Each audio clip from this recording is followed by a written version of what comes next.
Hi friends! Thanks for tuning in.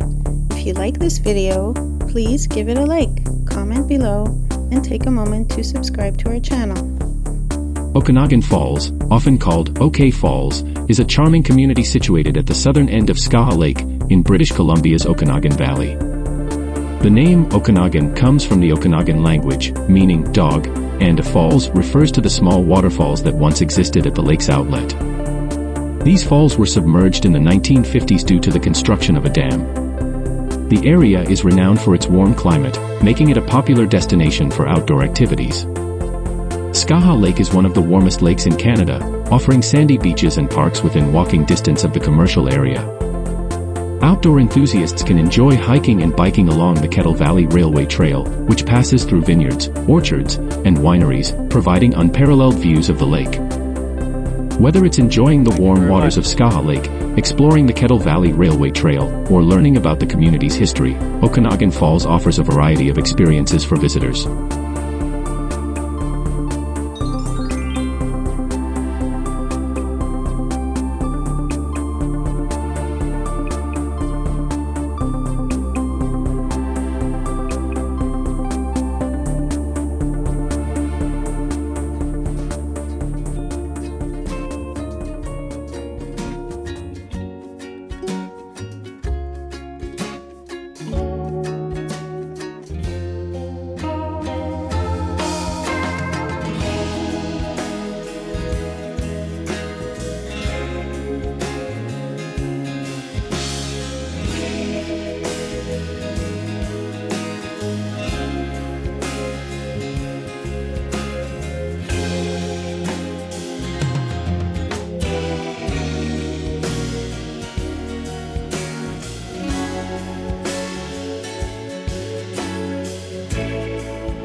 for watching!